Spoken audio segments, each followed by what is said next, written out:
Hola, buenos días para todos. Súper bienvenidos a este webinar.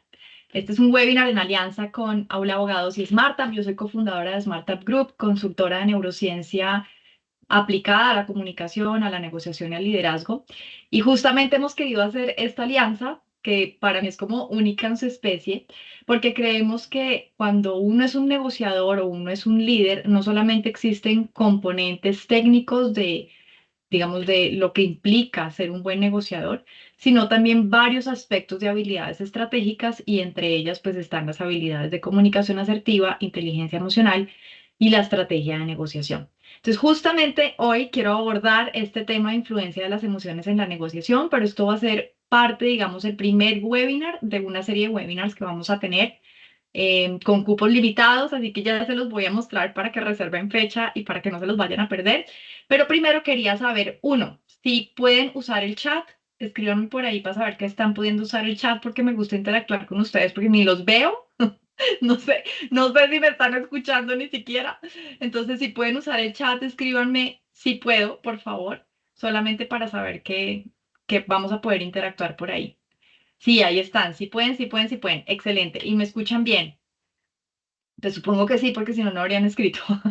Bien, maravilloso. Entonces vamos a estar una horita hablando sobre estos temas. Esto es una serie que va a tener tres sesiones. La de hoy vamos a hablar sobre la influencia de las emociones en la negociación. El segundo webinar que está planeado para el 15 de agosto, vamos a hablar sobre el liderazgo que reduce el riesgo psicosocial basado en hallazgos neurocientíficos. Lo que quiero hacer ahí es mostrarles cuál es el tipo de estilos de liderazgo y los hallazgos científicos que existen detrás del liderazgo que ayuda a disminuir el riesgo psicosocial dentro de las compañías y por lo tanto aumentan la retención, mejoran, digamos, la calidad de vida de cada uno de los colaboradores o de las personas que trabajan dentro de una organización, todo basado en hallazgos científicos porque les puede dar a ustedes diferentes ideas y estrategias de qué se debe implementar al interior de una organización para que realmente funcione para reducir el riesgo psicosocial. Y luego vamos a hablar sobre un tema que me apasiona y que pues está, por decirlo así, muy de moda, y es redefinir el concepto de productividad y de rendimiento humano a la luz de los hallazgos neurocientíficos y en la era de la inteligencia artificial. Y ahí lo que quiero hacer es como ayudarles a comprender realmente qué significa productividad y rendimiento basado en hallazgos científicos, pero luego al final, ¿cuál es ese rol de rendimiento y productividad en una nueva era, que es la era de la inteligencia artificial? Hoy específicamente vamos a abordar estos tres temas. Recuerden que estemos en el capítulo de influencia o la verdadera influencia de las emociones en el contexto de la negociación. Y voy a hablar sobre el verdadero papel que cumplen las emociones. Luego, cuáles son las emociones que realmente ayudan a facilitar acuerdos, a cooperar, a llegar, digamos, pues sí, a un acuerdo. Y las emociones que al final obstaculizan, o sea, aquellas que deberíamos evitar dentro de un contexto de negociación. Y finalmente voy a terminar contándoles cuáles son esas habilidades claves que uno necesita desarrollar dentro de un equipo negociador. Muy probablemente muchos de ustedes también estén pensando en temas de liderazgo y en temas de liderazgo pues vamos a tener una sesión para eso, que es la segunda sesión, que es la del 15 de agosto. Bien, a mí siempre me gusta empezar haciendo un pequeño test, un pequeño diagnóstico. Entonces les voy a pedir que utilicen sus celulares y que escaneen este código QR que ustedes están viendo en pantalla para que podamos hacer un par de preguntas y pues yo pueda ir como identificando, ¿cierto? Qué tanto nivel de conciencia tenemos sobre el rol de las emociones, etcétera. Cuando ustedes ingresan, van a ver algo como esto, ya les muestro. Van a ver esto, ¿vale? Ahí bien en mi pantalla. Y lo que quiero que hagan es que hagan clic en la manito o en el corazón para yo saber que ya ingresaron. Exacto, eso, muy bien. Ahí sé que ya están conmigo. Les voy a pedir también algo y es que me parece chévere cuando ustedes pueden mandar sus preguntas, sus comentarios, sus observaciones a través del chat. Yo lo voy a estar mirando todo el tiempo, así que si van surgiendo algunas preguntas, yo las voy a ver. Si veo que hace parte de lo que estamos viendo en ese instante, las respondo de una vez. Si no, las respondo al final de la sesión. ¿Listo? ¿Cuántos de ustedes están ahí? Vamos en 17 personas, ¿ok? Para los que acaban de ingresar, por favor, con sus celulares ingresen a este código QR para que podamos participar en un pequeño test que voy a hacer al inicio de la sesión. Acabamos de arrancar para los que están conectándose. Hay alguno que no les sirva, que no le funcione. Si no les funciona el código QR, pueden abrir una ventana del explorador y digitar www.menti.com y ponen ese código que está ahí en la pantalla. ¿Listo? Lo importante es que puedan como participar dentro de dentro de esta pequeña encuesta. Son solo 3 preguntas las que les voy a hacer. Vamos a arrancar. Aquí probablemente les pida algún tipo de nickname o nombre. Pueden poner su nombre, pueden poner un apodo, lo que quieran. Normalmente sale esto y ahí es donde ustedes pueden poner su nombre para que puedan empezar a jugar conmigo y a interactuar conmigo durante esta sesión.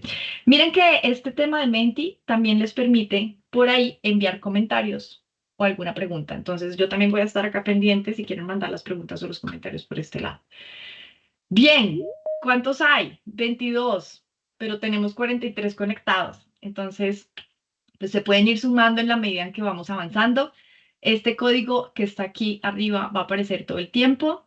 Este es el sitio web al que deben entrar y digitar el código, y en algunas de las preguntas va a aparecer otra vez el código QR para los que acaban de llegar y se quieran ir sumando a este test interactivo que vamos a realizar. Vamos a hacer la primera pregunta. Contestan con el celular, ¿vale?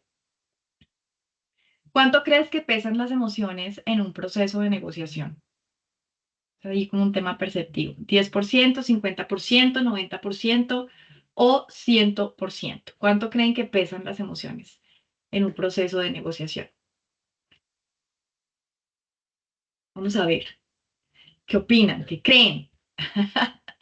Efectivamente, la ciencia lo que ha descubierto es que pesa un 90%, y dicho como lo dice el director de negociación de la Universidad de Harvard, que se llama William Ury, que tiene un libro buenísimo junto con Robert Fisher que se llama Getting to Yes o Superar el No, que se los recomiendo, anótenlo ahí, si lo podemos ir poniendo de pronto, Gaby, por el chat para que la gente lo tenga presente, buenísimo. Y efectivamente digamos que los resultados de las investigaciones sobre cuánto pesan las emociones dentro de un ambiente de negociación para llegar a acuerdos han concluido siempre, digamos, en esta conclusión, ¿cierto? Y es que solo 10% de un problema en una negociación se debe a una diferencia de opinión, y normalmente el 90% se debe a un ambiente emocional tenso. Hay una forma más coloquial de decirlo, y es que al final uno nunca va a estar de acuerdo con alguien que a uno le caiga mal. Es como un gran resumen, como diciéndolo en frase de abuelita, ¿cierto?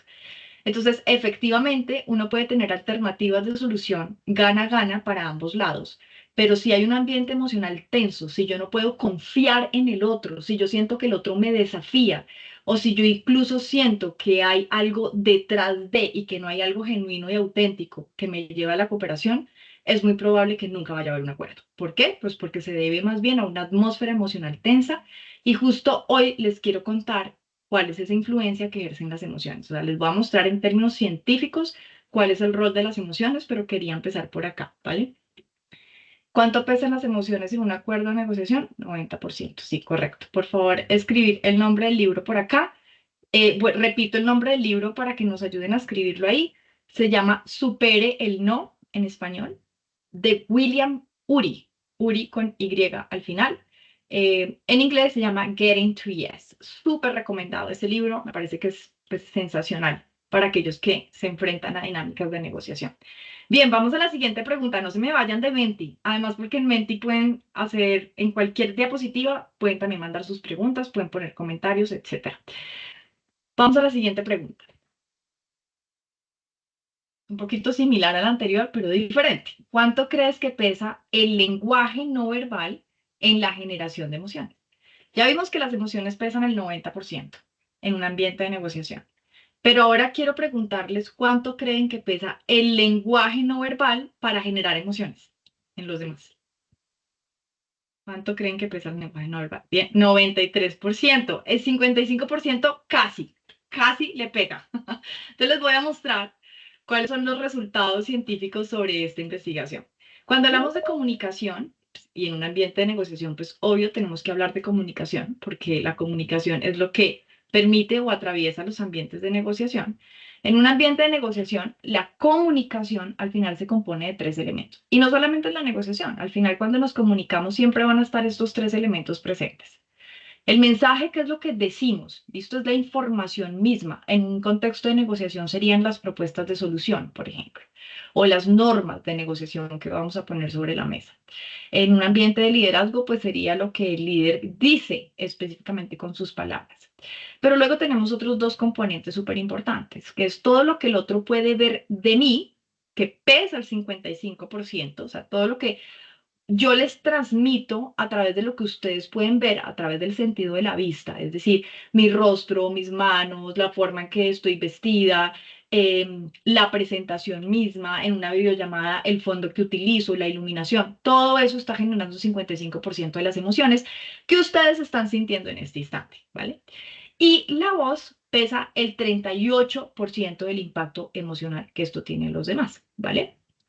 La voz es súper importante. Una vez no le pone la suficiente atención, pero es que no genera el mismo impacto emocional, por ejemplo, una voz grave, ¿sí? Una voz sólida, a que de repente yo les esté hablando en este tono de voz todo el tiempo. El efecto es completamente diferente dentro de las emociones y la credibilidad o el nivel de confianza que ustedes sienten por la información que uno transmite.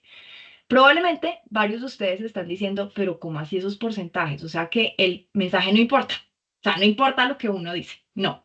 Lo que quiere decir esta investigación o los resultados de esta investigación que de hecho fue hecha por Albert Mehrabian, si quieren investigar más, Albert Mehrabian, psicólogo emérito de la Universidad de Los Ángeles, es que cuando no existe congruencia entre lo que yo digo y la forma en que yo lo digo, siempre para el cerebro va a impactar mucho más la forma. Y la forma es la combinación entre lo que yo puedo escuchar, o sea, los elementos de la voz, más lo que yo puedo ver, los elementos del cuerpo o los elementos de la postura, o bueno, todo aquello que me genera un estímulo visual. Si ustedes suman ambos, pues eso suma el 93% del impacto emocional. Para que me lo entiendan de una forma más práctica, me gusta poner como dos tipos de ejemplos. Un ejemplo personal y luego un ejemplo corporativo. El ejemplo personal es que, por ejemplo, en una relación de pareja, cuando alguien ve que a su pareja, mujer, digámoslo así, le pasa algo, lo que suele suceder es que le preguntan, oye, ¿qué te pasa? Y una mujer normalmente responde, nada, ¿por qué? ¿Sí? Lo que está pasando en ese instante realmente es que el cerebro de la persona que me está escuchando me va a decir como, uy, no, le pasa todo, ¿ahora qué hice? Es decir, está ignorando el mensaje y se está quedando con el lenguaje no verbal porque no hay congruencia. En un contexto corporativo o laboral, ¿sí? Es el equivalente, por ejemplo, a tener datos, cifras, estadísticas para hacer un discurso, pero de repente se me empieza a quebrar la voz cuando lo estoy dando, ¿sí? Entonces, si no hay congruencia, el lenguaje no verbal le va a hacer ruido al mensaje y yo no me voy a poder concentrar. Es el típico dicho, no es lo que me dices, es cómo me lo dices. Y esto llevado a un contexto de negociación, pues es lo mismo. Puede que yo tenga propuestas o alternativas de solución que cumplan, ¿cierto? Las expectativas de ambos lados, pero la forma en que el negociador lo pone no se siente empática, se siente desafiante o no genera confianza o me genera inseguridad. Y eso va a hacer que esas propuestas de solución, aunque sean puestas sobre la mesa y cumplan las expectativas, no sean aceptadas por el otro. Entonces, fíjense lo importante que es el lenguaje no verbal, la forma en que nos comunicamos, la forma en que nos sentamos en una mesa de negociación, la forma en que transmitimos el mensaje para generar o no generar acuerdos. Vamos a la siguiente pregunta. No se vayan a ir de ahí porque estamos acá en momento de preguntas y respuestas. Ahí está el código por si quieren volver a entrar. Quiero que me respondan qué ambiente emocional perciben hoy en día en su cultura empresarial. Si me responden otro, quiero que me pongan aquí en comentarios. Ahí tienen una forma de poner comentarios. ¿Cuál? Si no, quiero que describan ahí cuál es el que más creen, cuál es el que más perciben que existe hoy en día. Y acá pues ya ustedes están viendo que me lo muestra a manera de ranking, ¿verdad? Ahorita voy a ver por acá qué preguntas hay al final de la sesión para que no se nos vaya de la pantalla esto. Motivante, primer lugar. ¿Cuántos de ustedes han contestado? 7. ¿Qué pasó con todos los demás? No se me vayan. Deserción no, por favor. Recuerden que pueden entrar con su celular y pueden ir participando dentro de la encuesta que estoy haciendo. Además, porque también, si hay algo que quieran conservar, le pueden tomar una foto a la pantalla de su celular y quedarse con la imagen que estoy proyectando. Es muy dinámico, digamos, este Menti para que ustedes puedan estar todo el tiempo interactuando conmigo. Miren, motivador se me bajó del lugar. Desafiante. Esas son emociones. Ahí estamos nombrando emociones, ¿vale? Desafiante, primer lugar. Motivante, segundo lugar. Tenso, tercer lugar. La tensión tiene que ver con estrés y estrés es cortisol y adrenalina. Indiferente, eso ya es burnout. Inspirador u otro. Bien, ahorita probablemente les pregunte cuál otro puede llegar a ser. Vale, hecho esto, vamos a entrar en este primer capítulo que es lo que nos compete hoy, ¿cierto? ¿Cuál es el papel de las emociones en un proceso de negociación basado en hallazgos científicos? Recuerden que por el chat de Teams me pueden ir preguntando lo que vaya surgiendo. Lo primero que les quiero contar es que las emociones son sustancias físico-químicas que se liberan en el torrente sanguíneo, ¿vale? O sea, hay que desmitificar las emociones. Vamos a hablar de emociones en términos científicos. Son hormonas, neurotransmisores, proteína y energía. Y es la manera en que las neuronas pueden comunicarse entre sí. Es decir, que la comunicación neuronal, que es lo que nos permite pensar, solucionar problemas, aprender, movernos, predecir, calcular, imaginar, divagar, soñar, etcétera, todo eso es comunicación neuronal. La forma en que las neuronas se comunican es por medio de sustancias físico-químicas, o sea, emociones, ¿vale? Y esa comunicación se llama sinapsis. Las neuronas nunca se tocan entre sí. Lo que hacen es que emiten sustancias físico-químicas y la otra recibe esas sustancias físico-químicas. Y ese proceso por medio del cual se comunican se llama sinapsis. Antes de decirles cuál es el rol de las emociones, porque claramente tienen una función y tienen una función muy importante a la luz del comportamiento, y por eso es clave entender esto en un proceso de negociación, quiero que empecemos a familiarizarnos con el lenguaje científico de las emociones. Entonces, alisten ahí el teclado porque les voy a empezar a hacer preguntas y quiero que me las respondan por el chat. Yo voy a decir el nombre de una emoción y ustedes me van a decir cuál es la sustancia que le corresponde a esa emoción porque quiero que empecemos a volvernos expertos en lenguaje científico emocionalmente hablando. ¿Cuáles son las sustancias? Vamos a empezar fácil. ¿Cuáles son las sustancias de la alegría? ¿Cuáles son las sustancias de la alegría? Escríbanme ahí por chat, las que ustedes consideren. Alexandra dice dopaminas. Casi, pero no. ¿Qué más? Endorfinas. Muy bien, Catalina. Las endorfinas son las sustancias de la alegría. Por aquí Alexandra dijo dopaminas. Las dopaminas son las sustancias del reconocimiento, la motivación y el placer. Y son diferentes a las endorfinas. A veces pueden estar combinadas y ahí surge la motivación. Pero las dopaminas son esas tres. Miren esto tan importante. Cada vez que yo siento dopaminas, quiere decir que yo siento placer y eso me hace estar más dispuesto o más predispuesto a aceptar algo o a estar de acuerdo con algo o a generar un sentido de compromiso o a generar un hábito. Es una de las hormonas claves para los hábitos. Entonces, miren que en las empresas uno siempre está buscando cómo logro generar sentido de pertenencia dentro de una empresa o cómo logro que las personas se sientan motivadas dentro de una empresa. La respuesta está ahí. Tenemos que tener acciones que liberen dopamina en las personas. A mayor dopamina, mayor sentido de motivación dentro de una organización. Oxitocinas, ay, las hormonas reina por excelencia. Las oxitocinas son las hormonas de la empatía, y es lo que nos permite generar vínculo, sentido de pertenencia. Entonces, de nuevo, una empresa que quiera un equipo motivado y un equipo que se comprometa y no se vaya a ir tan fácilmente, necesita liberar dopaminas y oxitocinas dentro de una organización. Oxitocinas, hormona de la empatía, la que liberan las mamás en un parto, la que liberan las mamás cuando están amamantando, la que ustedes liberan cada vez que están hablando con alguien y sienten como si lo conocieran de toda la vida, están inundándose de oxitocinas, hormona del vínculo. Para el ser humano es importantísimo.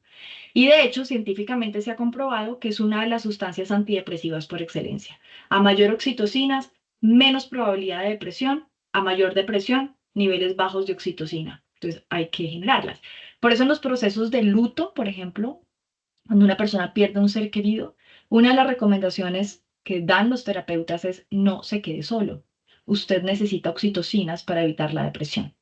Ahí vamos entendiendo que entender las emociones nos hace mucho más inteligentes en la forma que nosotros reaccionamos frente a las circunstancias para cuidar nuestra salud mental. Y vuelvo a un proceso de negociación. Entonces, ¿yo qué quiero generar si quiero buscar acuerdos? Tengo que generar dopaminas, tengo que generar oxitocinas, ojalá genere endorfinas. Y por último, Juliana y Sharon lo dijeron, serotonina. Las serotoninas son la hormona o la sustancia de la tranquilidad, el alivio y la relajación. Y son súper importantes en un proceso de negociación porque al final tienen que ver con la confianza. Si yo siento serotonina, significa que yo confío en el estímulo, que yo confío en el contexto, que yo confío en la atmósfera. Y la, el aire, el oxígeno de un proceso de negociación es la confianza. No se puede negociar si no hay confianza. Primero, en un proceso de negociación, antes de poner alternativas de solución, lo que yo tengo que trabajar es la confianza que se siente en el ambiente. Si no, yo voy a poner ahí alternativas que me van a rechazar. Es como poner balas de oro tiradas al aire, ¿vale? Y pues eso no nos lo podemos permitir en un contexto de negociación. Por eso es súper importante entrenarse en este tipo de habilidades que tienen que ver con habilidad de inteligencia emocional. Ahora bien, me faltan unas importantísimas. ¿Cuáles son las sustancias del circuito del estrés? ¿Cuáles son las sustancias del circuito del estrés? Escríbanme ahí por chat, que lo estoy viendo. Juliana dice cortisol. Bien, falta una, porque no es solo una. El estrés tiene varias sustancias. El cortisol es una de ellas. ¿Qué otra se imaginan que hay? Es muy nombrada. Adrenalina. Excelente, Berta. Adrenalina. Cortisol, adrenalina y falta una que es la menos conocida, noradrenalina. Esas son las hormonas que componen el circuito del estrés y obviamente que tienen una función súper importante. El estrés es un circuito que existe para ayudarnos a sobrevivir. Especialmente nos da más fuerza física, más energía física y nos anestesia el dolor. Entonces, claro, si yo estoy frente a un león a 50 metros de distancia, yo voy a necesitar cortisol, adrenalina y noradrenalina porque son las sustancias que me permiten a mí tener más fuerza, tener más energía y estar anestesiada del dolor por si tengo alguna lesión, eso no me impida sobrevivir. Es decir, que el circuito del estrés activa dos comportamientos claves para la supervivencia, el comportamiento de lucha y el comportamiento de huida, cada vez que yo leo una situación como un riesgo o como una amenaza. Entonces ahí voy a la siguiente diapo para explicarles cuál es el rol que tienen las emociones en nuestro circuito de comportamiento. Y una vez entendamos en el circuito de comportamiento, lo vamos a entender en una negociación.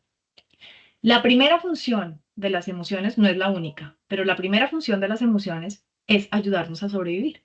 Sirven como una señal, como un estímulo que nos alerta o que nos indica cuando algo es confiable o cuando algo es desconfiable y por lo tanto tenemos que rechazarlo en forma de huyo, ataco y lo supero o no puedo hacer ninguna de las dos y entonces me congelo.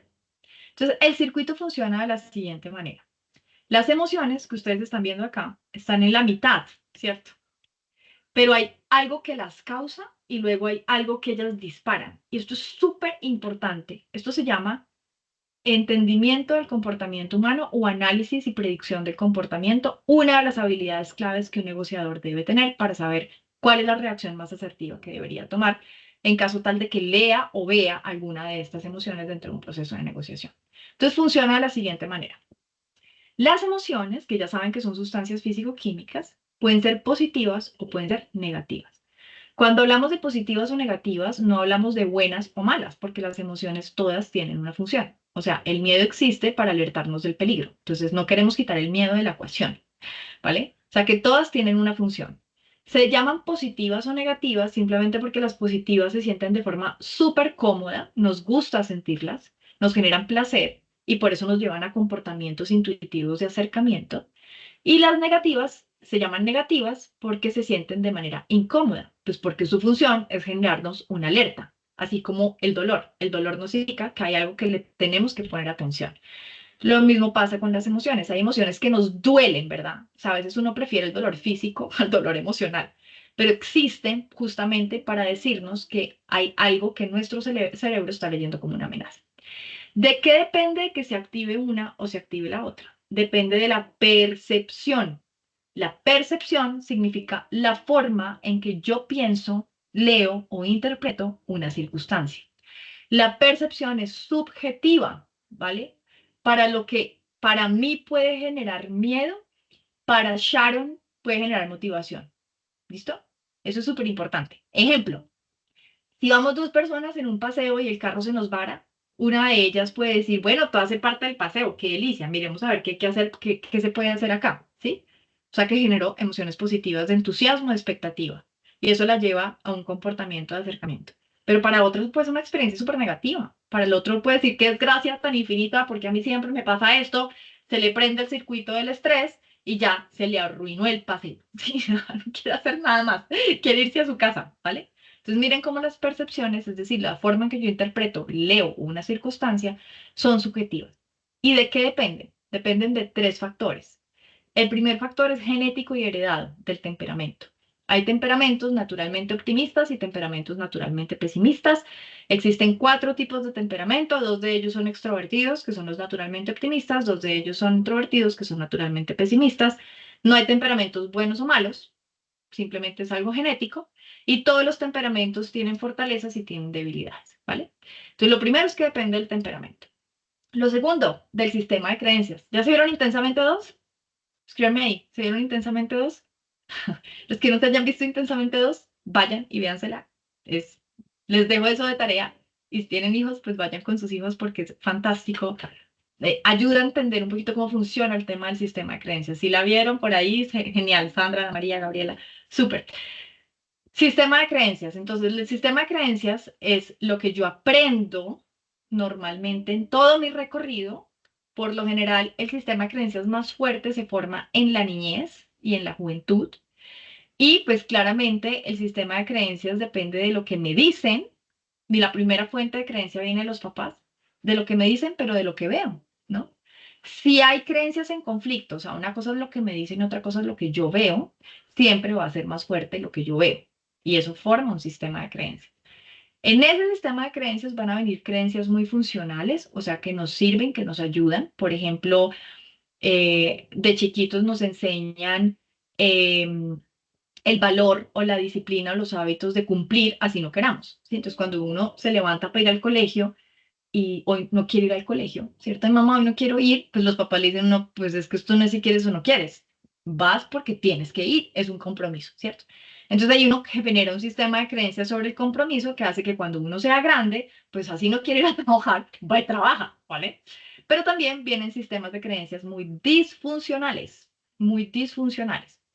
Normalmente el 80% de nuestras creencias se hacen muy inconscientes, o sea, no las volvemos conscientes. Pero como ustedes están viendo ahí que la percepción es lo que dirige la acción, cuando no las volvemos conscientes y son creencias disfuncionales, generan un problema disfuncional en nuestro comportamiento. Les voy a poner un ejemplo. Cuando mi creencia sobre la productividad solamente está atada al trabajo, o sea, yo solamente creo que soy productivo cuando estoy trabajando, entonces voy a generar un comportamiento disfuncional de compulsión al trabajo y de ahí se deriva el término workaholic o adicto al trabajo. ¿Y qué me va a empezar a pasar? Que eso voy a ser de esos líderes o de esas personas que los fines de semana que no trabaja se sienta culpable. Y como se siente culpable, entonces abre el correo para revisarlo y empieza a mandar chats o correos los fines de semana, o es el típico que se levanta a las 3 de la mañana con insomnio y dice, voy a volver este tiempo productivo, se pone a trabajar y manda correos a las 3 de la mañana, lo cual va a disparar el circuito de cortisol, de estrés y adrenalina en su equipo de trabajo cuando a las 8 de la mañana se den cuenta que su líder le está mandando mensajes a las 3 de la mañana. Y eso va a crear tensión, va a crear indiferencia, va a crear un ambiente desafiante. Entonces ahora sí están viendo cómo las creencias disfuncionales generan comportamientos y culturas corporativas disfuncionales. Luego desencadenan burnout total, Julián. Así es. Entonces, ¿qué es lo que está pasando aquí? Que si mi sistema de creencias yo no lo vuelvo consciente y yo digo, venga, venga, venga, ¿qué pasa? ¿Yo por qué me siento culpable de no trabajar un fin de semana? ¿Yo por qué no me siento culpable de irme de vacaciones? Ahí es donde uno las cuestiona, ya con voluntad, porque uno no solamente es lo que hereda y lo que aprende, sino lo que decide ser. Y ahí está mi voluntad. Y cuando yo tomo y me empodero, ¿sí? De lo que yo decido y quiero ser como líder, como persona, como negociador, entonces yo empiezo a desbaratar las creencias que son disfuncionales, que me generan comportamientos disfuncionales, ¿vale? Y por ejemplo, para eso es que sirve ir a terapia. Para mí la terapia es como ir al odontólogo. Uno siempre tiene caries, o sea, uno siempre tiene creencias disfuncionales. Y desbaratarlas solo es muy difícil porque ni siquiera me doy cuenta cuáles son mis creencias. ¿Qué creo yo sobre el éxito? ¿Qué creo yo sobre la productividad? ¿Qué creo yo sobre el bienestar? ¿Qué creo yo sobre la felicidad? Todo eso son creencias. Muchas son funcionales, muchas otras son disfuncionales. Bien, entonces, ¿por qué les digo esto? Porque con esas gafas que ustedes tienen puestas, que se componen de lo que heredan, de lo que aprenden y de lo que deciden ser, uno ve el mundo. Y el cerebro, todos los estímulos que está recibiendo, los está clasificando en dos categorías. ¿Este es un estímulo positivo o este es un estímulo negativo? Esa clasificación la hace de manera a veces consciente y a veces muy inconsciente. O sea, hay estímulos que nosotros no les estamos poniendo atención, pero el cerebro sí los está procesando y luego nos manda una sensación. Por ejemplo, ustedes no están pensando conscientemente qué temperatura está haciendo, ¿no? En algún punto el cerebro ya les dice, tengo frío, o el cerebro ya les dice, tengo calor, ¿vale? Para que esa sensación los dispare un comportamiento. Ahora, hay otros estímulos que sí hacemos conscientes. Normalmente son a los que nosotros estamos enfocando nuestra atención. Entonces, esto me interesa, eso es consciente. Esta charla me parece interesante, me parece útil, me está dando información, entonces ustedes clasifican eso como un estímulo positivo. Pueden haber otros estímulos que ustedes clasifican como negativos. O sea, si en este instante suena una explosión, pues eso es negativo. Si estoy en una atmósfera de negociación y estoy viendo que la persona que tengo adelante me está haciendo mala cara y ya llegó tenso, pues probablemente su percepción sobre el estímulo sea negativa. Es decir, al final esa clasificación, lo que está diciéndoles el cerebro es, si es positivo, es, esto me genera confianza, esto me gusta, esto no me amenaza, esto me es útil, esto me divierte, esto me parece relevante. Entonces ahí las sustancias físico-químicas que van a liberar son sustancias de emociones positivas, endorfinas, dopaminas, serotoninas, oxitocinas, etcétera. Si ese estímulo su cerebro lo clasifica como negativo, entonces va a liberar cortisol, adrenalina y noradrenalina, o sea, las sustancias del circuito del estrés. Y dependiendo de esa categorización que su cerebro hace, y para eso son las emociones, influencia un tipo de comportamiento. Si es positivo, mi comportamiento intuitivo es, quiero poner atención, o quiero llegar a un acuerdo, o quiero comprar algo, o quiero apoyar algo. O sea, todas esas acciones se encasillan en un tipo de comportamiento que se le llama científicamente acercarse al estímulo que me genera la emoción positiva. Si el estímulo es negativo, entonces las acciones que dispara son las acciones del circuito de supervivencia. Atacar, huir o congelarse. En inglés se les conoce como el circuito de supervivencia de las tres Fs. Me gusta decirlo porque es sonoro, entonces uno se lo aprende más fácil. Fight, flight or freeze, ¿vale? Siempre se va a disparar esos tres tipos de comportamiento frente a una categorización o evaluación negativa sobre alguna circunstancia. Ahora bien, aunque no hayan emociones buenas o malas, ¿sí? O sea, positiva no significa buena o mala, negativa no significa buena o mala.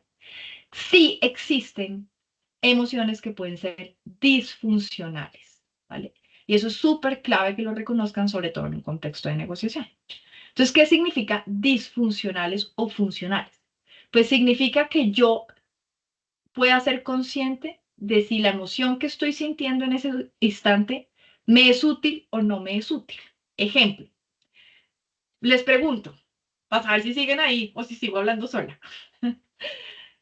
¿Es útil o es funcional sentir miedo de un león que tengo a 50 metros de distancia? ¿Ustedes qué creen? ¿Eso es funcional o disfuncional? Tomo agua. Sí, dice Alexandra. Claro, es súper funcional. Si yo no sintiera miedo a un león a 50 metros de distancia, pues probablemente no estaría contándole la historia en este instante. Sentir miedo en ese caso me va a ayudar a sobrevivir, porque lo que mi cerebro me va a decir es, ojo, hay un león, eso significa un riesgo. Además, es un riesgo que tú no tienes la capacidad de superar. Lo más inteligente es que huyas. O sea, móntate al jeep y vete. Sí. Bien, ahora les pregunto, ¿es funcional o es disfuncional sentir miedo por una charla en público? ¿Me sirve, me ayuda o no me ayuda? Es disfuncional, exactamente. Entonces, lo que tenemos que evaluar todo el tiempo es, ¿esta emoción que estoy sintiendo es funcional o es disfuncional? ¿Sí? Porque ahí me ayuda justamente a entender cuándo la tengo que regular. No me sirve tener miedo en una charla en público. El miedo me bloquea en una charla en público, ¿sí? Porque como está disparando cortisol y adrenalina, y esas son hormonas para más fuerza física, para más energía, pero bloquean mi pensamiento, ahorita se los voy a mostrar, pues no me sirve sentir miedo, ¿cómo les parece? Entonces ahí es donde yo tengo que aprender a regular la emoción, porque si no la regulo, la emoción me bloquea y entro en pánico escénico. Y cuando entro en pánico escénico, pues no voy a poder dar esa charla de manera asertiva, no voy a poder generar credibilidad, no voy a poder generar confianza. Lo mismo pasa en los ambientes de negociación. Cuando un negociador no regula bien sus emociones, entonces las emociones se le vuelven disfuncionales dentro del contexto. Y es la emoción la que predomina sobre la acción y no la razón la que predomina sobre la acción. Porque no he sido capaz de aprender a regularla, porque ni siquiera me lo pregunto. Por eso es tan importante entender esto. Ahora bien, vamos a ver las 6 emociones básicas, a qué comportamiento lleva cada una y esto cómo se ve en un contexto de negociación y por qué es importante entenderlo. Existen estas 6 emociones: alegría, tristeza, asco, miedo,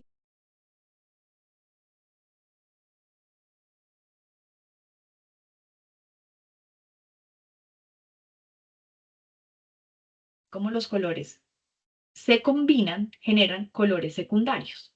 Entonces las emociones son iguales. De la combinación de estas 6 emociones básicas se generan lo que se llaman las emociones complejas. Entonces voy a explicarles a qué comportamiento lleva cada una y luego empezamos a hacer algunos ejercicios para comprender cómo se configuran y cómo se combinan para crear las complejas. Porque un ser humano casi nunca siente solo una emoción. Un ser humano normalmente siente varias emociones al mismo tiempo. ¿Qué quiere decir? Que los seres humanos sentimos emociones complejas, que son la combinación de las emociones básicas. Alegría. Oigan, si pueden anotar esto, anótenlo porque esto es la clave del éxito en inteligencia emocional, ¿vale? La alegría es una emoción que se siente cada vez que el cerebro percibe que algo le genera placer. Y como le genera placer, quiere acercarse a ello. O sea que la alegría siempre intuitivamente va a llevar un comportamiento de acercamiento.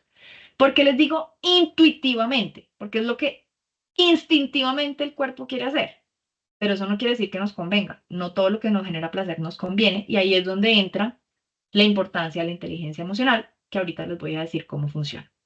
¿Vale? Entonces, la alegría lleva al acercamiento. Miedo, emoción que se siente toda vez que el cerebro percibe que hay un riesgo, pero además evalúa que es un riesgo que el cerebro cree que no puedo superar.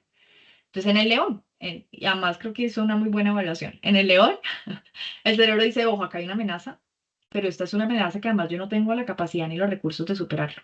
¿Sí? Entonces, pues lo más inteligente es huye de eso. Rabia. Emoción que se siente cuando el cerebro también percibe una amenaza, pero la gran diferencia con el miedo es que mi cerebro decide que esto sí lo puedo superar. Entonces, pues, cambien al león por un perrito pincher en el parque que se me tiró a morderme el tobillo. Mi cerebro va a decir, no, el perrito pincher sí lo podemos superar. O sea, el león no, pero el perrito pincher sí. Entonces ahí, en lugar de que yo huya, pues yo voy a atacar. ¿En qué sentido atacar? Pues me voy a defender, ¿sí? Voy a tratar de superar el obstáculo. Entonces yo no salgo corriendo. Yo probablemente coja al perrito y vaya a buscar a su dueño. Otros menos pet friendly le darán su patadón al perrito en su comportamiento instintivo, ¿vale? Entonces la diferencia entre el miedo y la rabia es que en el miedo las dos significan riesgo, pero en una creo que no lo puedo superar, en la otra creo que sí tengo los recursos para superarlo. Tristeza, emoción que se siente toda vez que el cerebro cree o percibe que perdió algo importante de cualquier tipo, familiar, relacional, material, físico, eh, económico, reputacional. Ah, ese es clave en los contextos de negociación. Nadie quiere perder su reputación. Y muchas veces la barrera que existe en un contexto de negociación no es que la alternativa de solución no funcione, es que el otro cree que al aceptarla, porque viene de mí, va a perder su nivel de autoridad, poder o reputación con su grupo.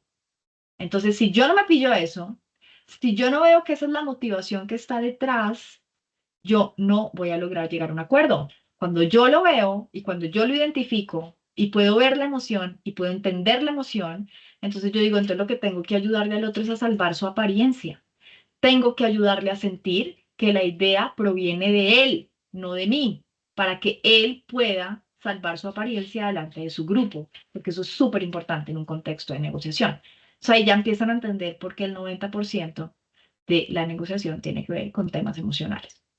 Asco, emoción que se siente cuando el cerebro percibe un riesgo, pero aquí el riesgo además lo puede contaminar. Entonces, si me voy a tomar un yogur y huele mal, pues asco y lo retiro, ¿cierto? Entonces, el asco lleva a la huida. La tristeza lleva al congelamiento. La tristeza lleva como a no quiero, pero no puedo. ¿Listo? Sorpresa, única emoción neutra. Simplemente significa transgresión de una expectativa y nunca está sola, siempre se combina. Entonces, depende de la emoción con la que se combine el comportamiento al que lleve. Entonces, yo puedo sentir sorpresa y alegría cuando me dan un regalo. Yo puedo sentir sorpresa y miedo si suena una explosión. Yo puedo sentir sorpresa y rabia si alguien me asusta. Y dependiendo de eso, pues se dispara intuitivamente un comportamiento. Ahora bien, vamos a hacer el ejercicio. Yo les voy a decir una emoción compleja y ustedes me van a decir qué emociones básicas mezcla. Lo hacen por chat, ¿listo? La nostalgia.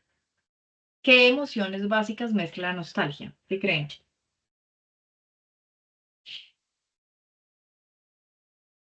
¿Qué emociones básicas mezcla la nostalgia? No me digan que estoy hablando sola porque me muero de la tristeza. Me daría tristeza. Bien, Sandra. Tristeza y miedo. Alexandra también dice tristeza y miedo. Tristeza, angustia. Bueno, la angustia ya es una emoción compleja.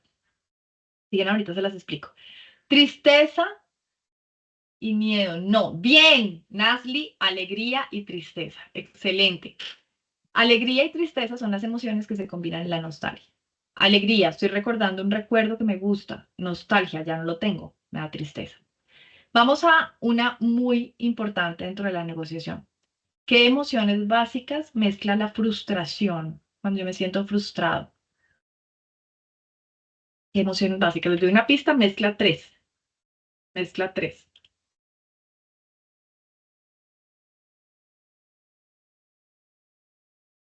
Rabia, miedo y tristeza. Excelente, Natalia. Rabia, miedo y tristeza. Rabia, pensé que lo podía superar. Tristeza, perdí algo valioso. Miedo, no quiero que se vuelva a repetir. Ahora ustedes están viendo ahí que cada emoción básica lleva un comportamiento diferente. La rabia lleva al ataque, la tristeza al congelamiento y el miedo a la huida. Entonces, ¿qué comportamiento creen ustedes que se dispara cuando uno siente frustración?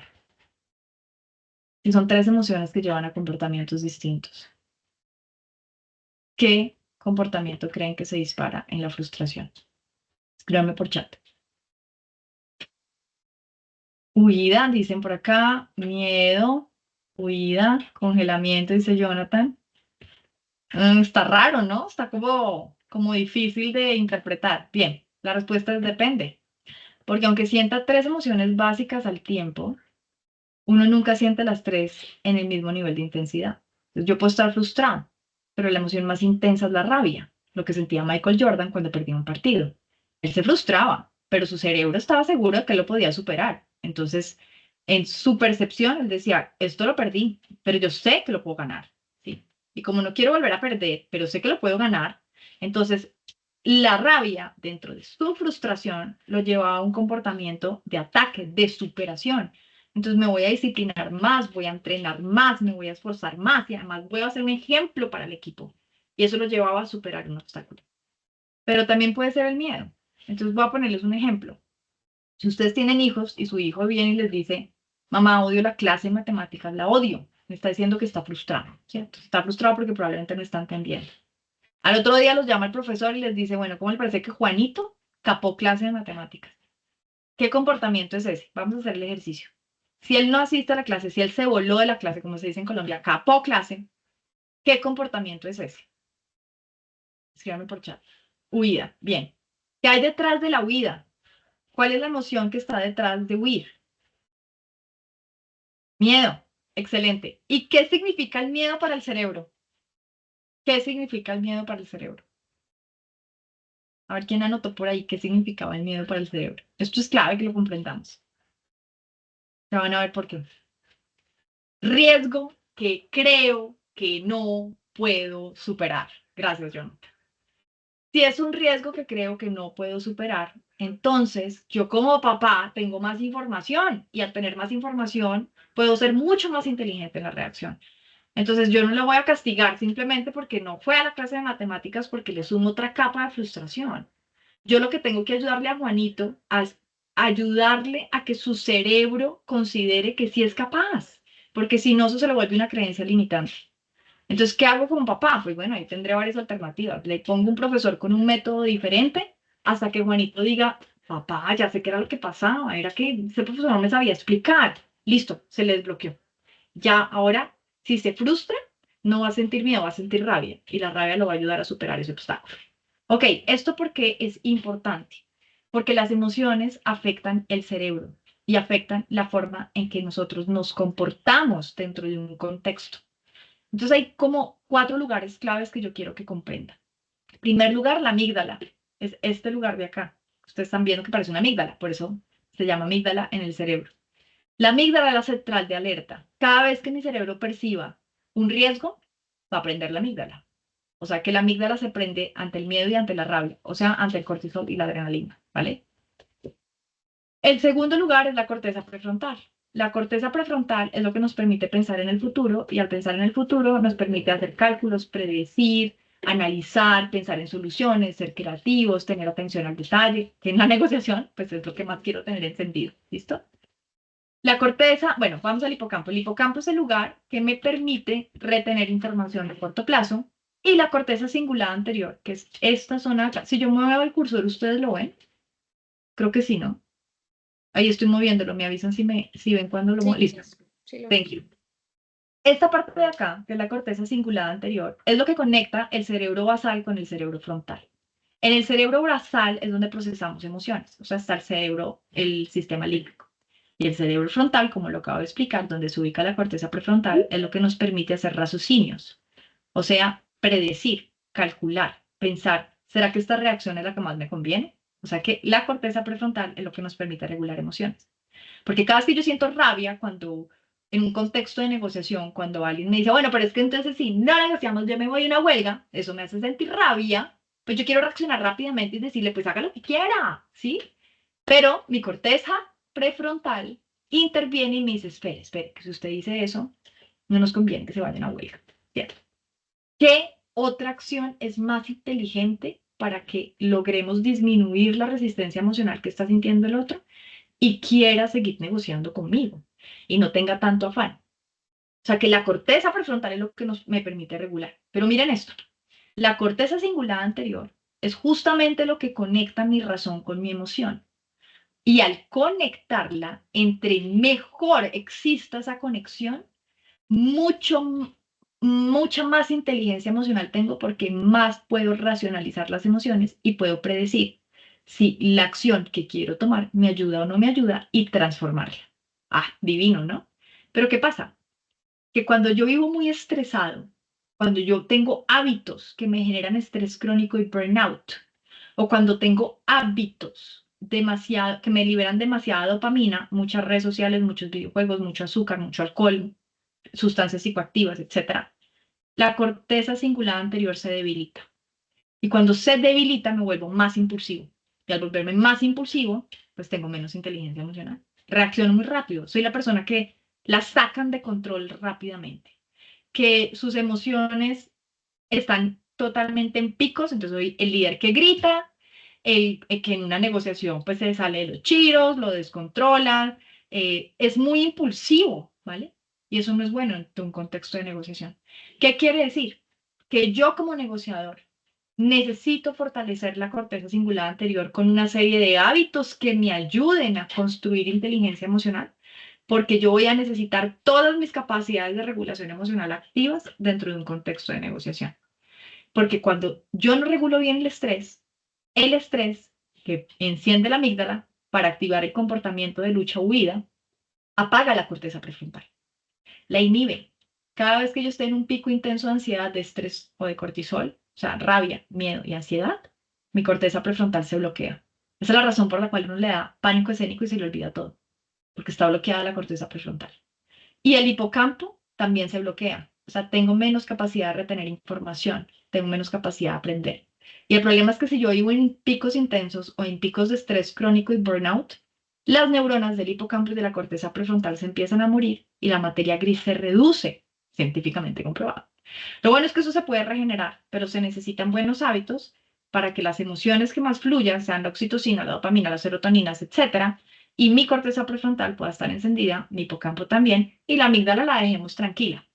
¿Cuándo la amígdala es bueno que se encienda y cuándo ese circuito, digamos, de supervivencia es necesario? Pues cuando esté en supervivencia, ¿vale? Pero es que nosotros no estamos en modo supervivencia todos los días. Eso dejémoslo para cuando tengamos el león, cuando tengamos que salir corriendo de un ladrón, cuando tengamos un accidente, un terremoto. Ahí ese circuito es súper inteligente. Pero en la vida cotidiana y en un ambiente de negociación, ese no es el circuito que yo quiero tener. Entonces acá están los dos circuitos enfrentados. El que les acabo de explicar, sistema intuitivo de decisiones, funciona para momentos de supervivencia. En pensamiento, emoción, acción, si me estoy quemando, yo no tengo que pensar, yo quito la mano. Y ahí es súper clave ese circuito. Daniel Kahneman, que es Premio Nobel de Economía, lo llama pensar rápido. En su libro Pensar rápido, pensar despacio, que probablemente muchos de ustedes se han leído. Y existe otro circuito, que es el de la inteligencia emocional, que necesita desarrollar un buen negociador. El de toma de decisiones racionalizada, sistema 2 o pensar despacio. Y ahí es donde interviene nuestra corteza prefrontal, porque me permite pensar, esta emoción me es útil, no me es útil, qué consecuencia va a tener si yo reacciono de esta manera, qué otras alternativas tengo para reaccionar. Y entonces, conscientemente y con voluntad y con decisión, yo decido cómo reacciono frente al estímulo. Y eso, amigos, es clave para llegar a acuerdos, porque así como les mostré que el 90% de los acuerdos depende de las emociones, pues se basa en esa matriz de negociación. Tenemos un eje de confianza que es el vertical, arriba hay confianza, abajo no la hay. Y tenemos el eje de propuestas de solución, que tiene que ver un poco también con el mensaje, ¿no? Con qué estrategias llevo. A la izquierda son propuestas que no satisfacen intereses, probablemente son ganar-perder. A la derecha son propuestas ganar-ganar, ¿sí? Entonces, ¿qué quiero yo? Que yo tenga buenas propuestas de solución, pero en una atmósfera de confianza en donde cuando las ponga, las personas van a poder confiar en ellas y por lo tanto ahí es donde se generan acuerdos. Si no estamos en ese cuadrante superior derecho, que es como verde, ¿sí? Entonces vamos a tener resistencia en cualquiera de los otros escenarios que lleguen a existir. Y la comunicación impacta ese proceso, porque la comunicación genera emociones. O sea, mi comunicación genera percepciones y al generar percepciones genera emociones y al generar emociones, pues influencia una forma en que la gente reacciona. Entonces ahí uno se tiene que preguntar, ¿cuál es el impacto emocional que yo como negociador estoy causando dentro de una atmósfera de negociación?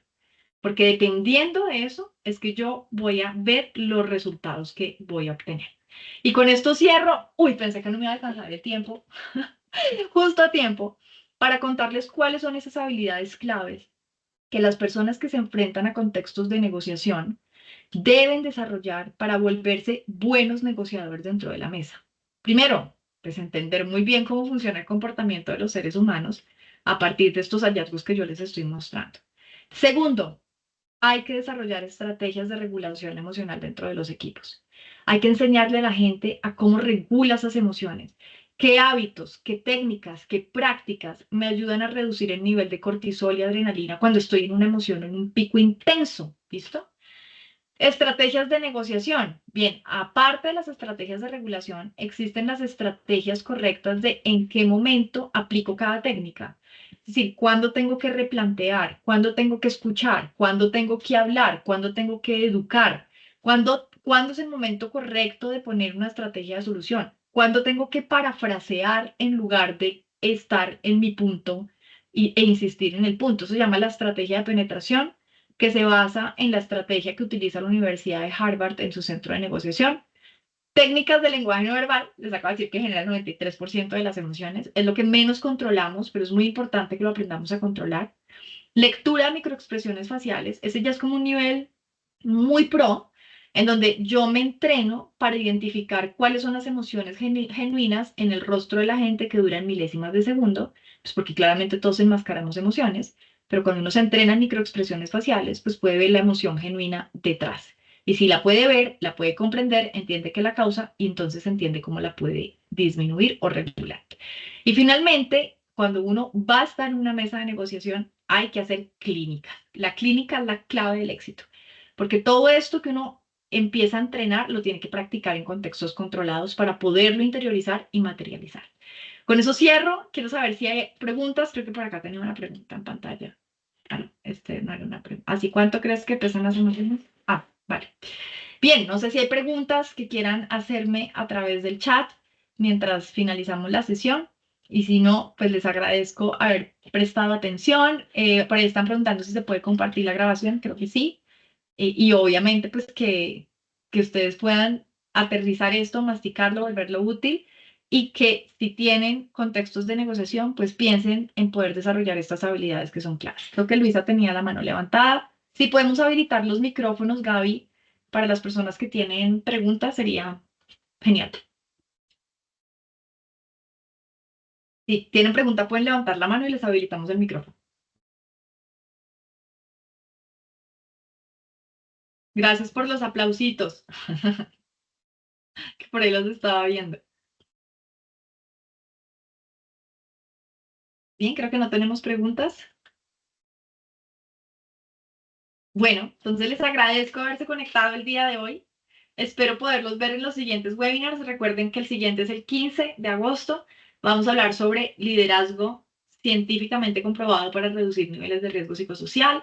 Diana está preguntando si le podemos mandar la grabación. Creo que sí. Gaby, si nos sacas de la duda.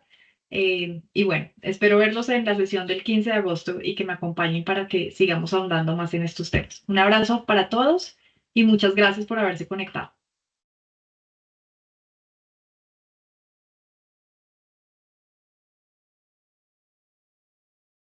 Bye, gracias.